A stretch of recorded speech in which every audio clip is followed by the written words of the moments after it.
क्या मेरे कोर्स के अंदर जीएटी की रिक्वायरमेंट है या नहीं है, जीएटी मुझे कुछ नहीं आता, मैं कैसे पढ़ूंगा, क्या मैं फेल हो गया तो मेरा पूरा का पूरा स्कोर कार्ड खराब हो जाएगा। तो जीएटी का फुल फॉर्म है जनरल एप्टीट्यूड टेस्ट। कैसे सिलेक्ट करना है ऑफिशियल वेबसाइट पे सीयूटी की, जो कि है CUT.NTA.nic.in पे जाना है। जीएटी के अंदर 3 पार्ट आते हैं, quantitative aptitude, logical reasoning, general knowledge.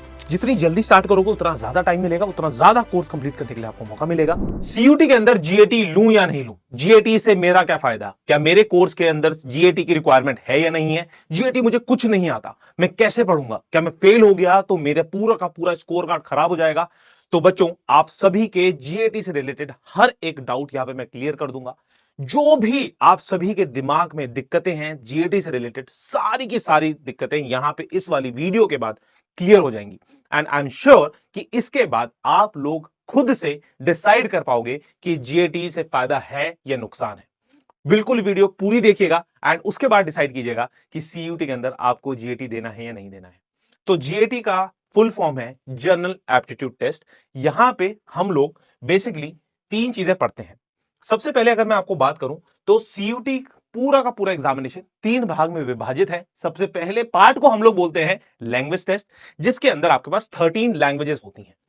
दूसरे पार्ट को हम बोलते हैं डोमेन टेस्ट, जिसके अंदर आपके पास 23 डोमेन्स होती हैं, जैसे कि आपका physics, chemistry, maths, bio, history, geography, political science, economics, accountancy, BST.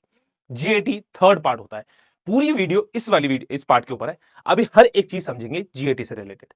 अगर अब मैं नेक्स्ट बात करूं तो जीएटी कैसे सिलेक्ट करना है आपको, तो अगर मैं बिल्कुल टेक्निकल टर्म्स में जाऊं तो आपको ऑफिशियल वेबसाइट पे सीयूटी की, जो कि है CUT.NTA.nic.in पे जाना है। उसके अंदर अपनी यूनिवर्सिटी सेक्शन के अंदर देखना है कि सेंट्रल यूनिवर्सिटी को क्लिक करना है। जो जो सेंट्रल यूनिवर्सिटीज हैं उसके अंदर चेक करो कि किस यूनिवर्सिटी को आप टारगेट कर रहे हो, उस कोर्स के अंदर क्या आपके पास जीएटी की एलिजिबिलिटी है या नहीं है। उसके बाद आप कोर्स चेक करेंगे।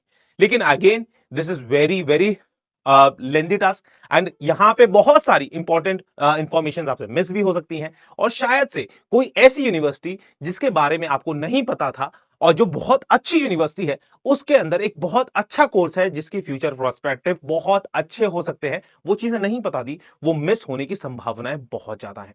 तो सबसे बेस्ट चीज क्या है कि आपके पास एक कोई ऐसा सब्जेक्ट कॉम्बिनेशन होना चाहिए कि जिसके थ्रू आप इंडिया के सारे कोर्सेज के लिए, सारे कॉलेजेस के लिए एलिजिबल हो जाए, कि इररिस्पेक्टिव कि आपको उस कोर्स के बारे में, उस कॉलेज के बारे में नहीं पता।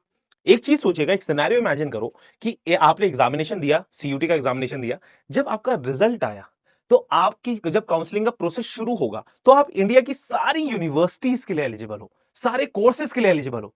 तो जितने आपके स्कोर आएगा उसके अकॉर्डिंगली आप एक सबसे बेस्ट जगह प्लेस हो रहे होंगे, यानी कि सबसे बेस्ट कोर्स के अंदर जा रहे होंगे। लेकिन प्रोवाइडेड ये वाली सिचुएशन कब आएगी, जब आप लोग एक ऐसा कॉम्बिनेशन चुनेंगे, एक ऐसी चीज चुनेंगे कि जिसके लिए आप लोग हर एक जगह एलिजिबल होंगे। आप उस समय पे चूजर नहीं होंगे, आप उस समय पे चूजर होंगे, लूजर नहीं होंगे। क्योंकि लूजर वो होगा जो सोचेगा इस समय पे मुझे सिर्फ एक छोटा सा कोर्स करना है। मान के चलिए किसी बच्चे ने सोचा मुझे बीएससी करना है, तो मैं बस एक लैंग्वेज ले लेता हूं, 3 डोमेन से ले लेता हूं और मेरा काम कंप्लीट।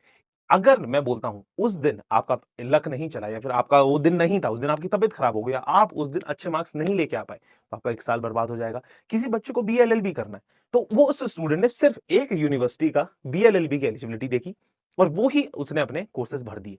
अब उस दिन उसका मार्क्स अच्छे नहीं आए तो उस यूनिवर्सिटी से तो उसका नाम खत्म हो गया, और वहीं पे वो सेकंड थर्ड यूनिवर्सिटी के लिए एलिजिबल इसलिए नहीं है क्योंकि उसने उसका एलिजिबिलिटी क्राइटेरिया ही नहीं देखा था। So that's why I am saying कि आप सभी के पास एक ऐसा सब्जेक्ट कॉम्बिनेशन होना चाहिए कि जिसके थ्रू आप लोग हर एक यूनिवर्सिटी के लिए एलिजिबल हो जाए।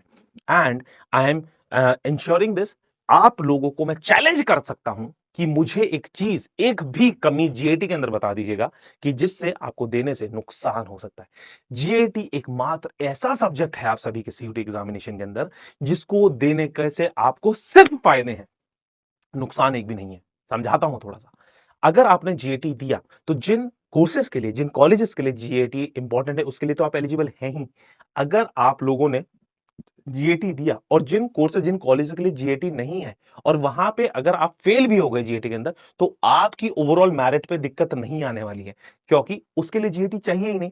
लेकिन जहां जिन जिन कोर्सेज को आपको जरूर पता ही नहीं है, जिन जिन कॉलेजेस के बारे में पता ही नहीं है, और वहां पे आपको ना पता हुआ होते हुए जीएटी एलिजिबिलिटी क्राइटेरिया अगर है, तो आप उन कॉलेजेस से बिना सोचे समझे अपने आप को दूर कर लेंगे, अपने आप से ऑप्शंस दूर कर लेंगे। तो इसी वजह से मैं कह रहा हूं जीएटी से कोई नुकसान नहीं होने वाला। मार्क्स कम भी आते हैं, जीएटी आपको नुकसान नहीं देगा। मार्क्स अच्छे आ जाते हैं तो जीएटी आपको 10 फायदे ही देगा। आई होप चीजें क्लियर हो गई हैं। तो ये एक तो प्रोसेस था। दूसरा अब मैं आपको बोलता हूं जीएटी के बारे में। What is GAT? General aptitude test मैंने आपको बता दिया है। जीएटी के अंदर 3 पार्ट्स आते हैं, quantitative aptitude, logical reasoning, general knowledge. बहुत छोटू सा सिलेबस आपको दे रखा है सीयूटी की ऑफिशियल वेबसाइट के ऊपर। लेकिन अगर मैं इसको इन डेप्थ देखूं तो यहां पे आपके पास क्वांट के अंदर कुछ ये सब्जेक्ट चैप्टर्स आते हैं। Basic calculations, percentage, profit and loss, simple interest, compound interest, ratio, proportion, ages, number system, ये सारी की सारी चीजें, ज्योमेट्री, मेंसुरेशन वगैरह, ये सब आता है। अगेन बहुत डर लग गया सर मुझे, कैसे होगा मुझसे? बेटा बहुत आसान होता है, बहुत बेसिक क्वेश्चंस पूछे जाते हैं आपसे। एंड अगेन आपके पास इतना मतलब मैं बोलूंगा अमेजिंग सा सिलेबस है और एक अमेजिंग सा टीचर अगर आपको मिल जाए तो लिटरली हम लोग जीएटी के अंदर 100 परसेंटाइल लेके आ सकते हैं। लास्ट ईयर भी मेरे बैच से 100 परसेंटाइल आया था। आपको इंटरव्यू भी दिखा सकता हूं मैं। हम लोग बहुत स्ट्रैटेजी से अगर हम पढ़ेंगे तो GAT is not very difficult thing. बहुत बेसिक चीजें हैं, खट खट क्वेश्चंस लगते हैं और बहुत आसान है। मैं मानता हूं क्वांट के अंदर थोड़ा सा टाइम लगता है, लेकिन अगर आपको बेसिक्स से चीजें समझाई जाए, बेसिक से हर एक चीज बता दी जाए, तो आप खुद ब खुद सवाल लगाने लग जाते हो। और लेकिन यस, इसमें आपको टाइम देना पड़ेगा, इसमें आपको अपनी तरफ से भी एफर्ट्स मारने पड़ेंगे। एक बार इसे एक्सेप्ट कर लो, यस मैं जीएटी दे रहा हूं और मैं अपनी पूरी शिद्दत से इसको पढ़ूंगा, इस पे मेहनत करूंगा और जो सर कहेंगे, जो सर पढ़ाएंगे वो चीज करूंगा। तो देखना, मैं कहता हूं जीएटी आप सभी के लिए सबसे दिलचस्प चैप्टर, सबसे दिलचस्प सब्जेक्ट और सबसे ज्यादा स्कोरिंग सब्जेक्ट हो जाएगा।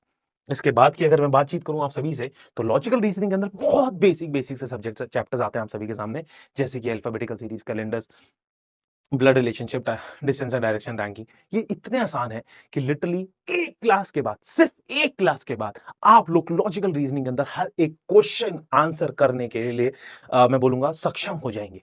खुद से सॉल्यूशंस कर रहे होंगे आप सिर्फ एक क्लास के बाद। आपको सिर्फ तरीके बताने हैं कि इस क्वेश्चन को इस तरीके से पढ़ के ये चीज अप्रोच लगानी है, आप खुद से खुद करने लगेंगे। विद इन 10 सेकंड्स आंसर आने लग जाते हैं अगर आप लोग लॉजिकल रीजनिंग बहुत बहुत बहुत तसल्ली से और बहुत अच्छे से पढ़ेंगे तो।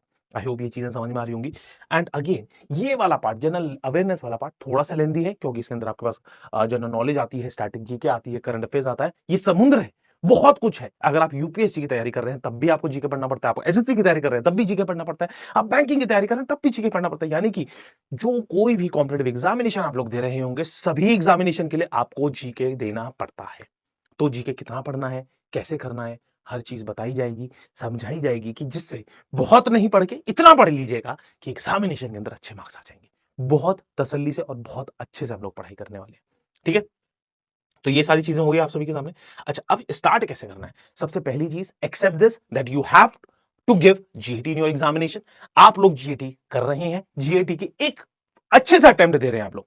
ठीक है, दूसरी चीज कि जल्दी से स्टार्ट करना है।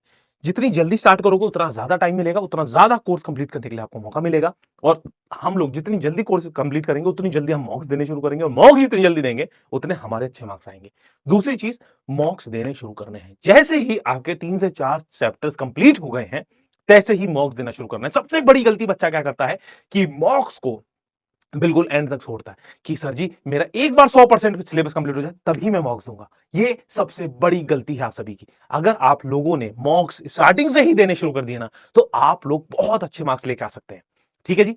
सेकंड चीज, थर्ड चीज, कि सैंपल पेपर सॉल्व करो। जितने ज्यादा सैंपल पेपर सॉल्व करोगे उतना ज्यादा आप लोगों को समझ में आएगा कि किस तरीके से हमारे को सब्जेक्ट करना है, क्या क्या क्वेश्चन पूछे जा रहे हैं, किस किस टाइप के क्वेश्चन पूछे जा रहे हैं, कहां कैलकुलेशन हम मिस्टेक कर रहे हैं, क्या क्या कैलकुलेशंस को हम छोटा कर सकते हैं, क्या क्या हमारे पास औजार होने चाहिए, क्या क्या कॉन्सेप्ट्स होने चाहिए कि जिससे हम क्वेश्चन को फटाफट फटाफट फटाफट सॉल्व करें। तो ये सारी की सारी चीजें हैं। तो ये सब चीजें आपको करनी है, जल्दी से स्टार्ट करनी है। ये बिल्कुल मत सोचना कि एक बार बोर्ड्स कंप्लीट हो जाए उसके बाद जीएटी में स्टार्ट करूंगा।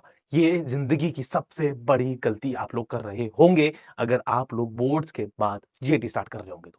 अभी से स्टार्ट करना शुरू कर दो, थोड़ा-थोड़ा टाइम, 1-1 घंटा देना शुरू कर दीजिए, आधा-आधा घंटा देना शुरू कर दीजिए। मेरी बहुत सारी वीडियोज़ पड़ी हैं सीयूटी वाला यूट्यूब चैनल के ऊपर, वहाँ से पढ़ना शुरू कर दीजिए। प्रवेश में है, प्रवेश से पढ़ना शुरू कर दीजिए। आप लोग टेलीग्राम चैनल जॉइन कर सकते हैं, टेलीग्राम चैनल पे भी रेगुलरली मैं बच्चों से अपडेट लेता रहता हूँ, बताता रहता हूँ उन सभी को।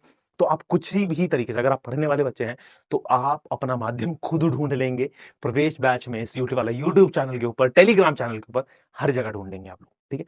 चलिए, तो यहीं पे एंड करते हैं। अगर अभी भी कोई डाउट आप सभी के ज़हन में है, तो please do let me know in the comment box. And GAT देना is a very good thing. आप सभी को बहुत ज़्यादा हेल्प होगी and you will enjoy a lot.